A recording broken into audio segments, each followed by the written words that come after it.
Alright, so today it is August the 26th, right? 24th is, yep, August 26th, 2019, and we are trying to get the Cavalier back in the game, referring to the back end pulled straight. So just kind of show how we did it. Again, we're in this July 24th. She ran great, no motor damage at all. A little bit of metal crinkled in a little on each side, but no damage at all. Just popped a 50 amp fuse and she quit running. I was dead.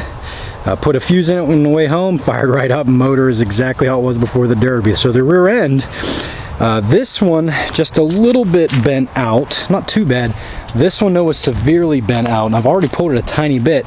So you can see what I'm doing to pull the rear axles, at least trying, is I've got to come along, gone from inside the wheel across each way, and I'm torquing that. Now this would probably work best and easiest if I had a torch and I could heat the inside.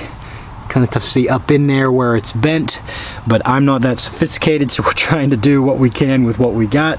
And the sheet metal, we've already beat back a bunch of it, beat it up and in, and you can see how I've mainly done it with, yes, some heavy duty hammers, sledges. I got bigger ones than that, but also I've been using the ratchet strap and it's worked great. So just find a good place to anchor. I use like a speaker mount. Find a good place to anchor it on the car and start carefully, slowly pulling it, and it really pulls that sheet metal. You can see I've almost got it, that was pretty much on the ground.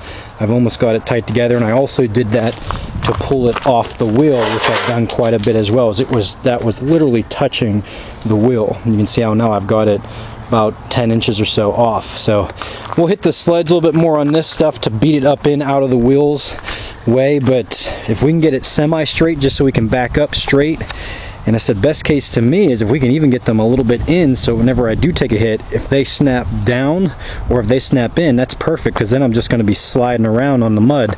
If they bend out again, that's where it's making me back up funny, and it's really hard to back up, and this car doesn't have a front end to hit with, so that's what we're hoping to be able to do. So here she is.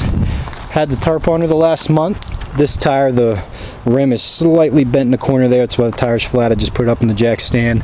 See a tiny bit of fender damage on the hood and that, but again, no motor damage. So we're gonna see if we can get her ready to go by the end of the week and get one more run out of her before we retire to the scrapyard. Alright, so a slight issue. When using a come along, it has a max amount of torque it can take. As you can see from this handle, I was pulling it, it was cranking good, and then it started to bend, so I hurried up and stopped. We'll have to bend that baby back. It's going to be a son of a gun to get that off. So that was not working. So here is our solution. We are going to cut this thin piece right here.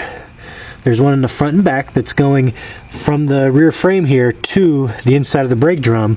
I'm going to take this wheel off. I've already cut through the inside one here with my reciprocating saw and metal blade, and I'm going to take this off. I'm going to cut that other one, so that piece I might have to hammer out with my sledge, and then I'm going to put the ratchet strap around kind of the upper part of this, and that should bend the front piece, as this piece will be gone. So the front piece, I'm going to go from there, do the same thing over there on that wheel, put the ratchet strap over there. This is a heavy duty ratchet strap, but anyone might work, that's legitimate. And it should bend, because that will no longer be there on both sides. It should bend that front piece to bring it back in. It'll be closer to this, but that doesn't matter. I'm literally probably going to be without rear tires and or a good rear end after a hit or two. I just need it to be brought back semi-straight, especially this guy, so that I'm not so crooked when I'm trying to drive backwards, but even forwards. So that is our fix. So we're gonna tear into this now. It's gonna be a son of a gun to get that come along off because it's tight, and yeah, we'll go at that in a minute here. So here we go. We're gonna try to get this baby ready for a derby in a couple days. Alright, so here it is, late into the night. Had to keep going, had to figure out how to fix this axle. The come along couldn't do it going across there. In fact, I bent the handle on the come along because I exceeded its maximum kind of capacity. Didn't work. Ratchet straps, I was able to pull the sheet metal back, trying to hit the brake drum side to side, wouldn't work.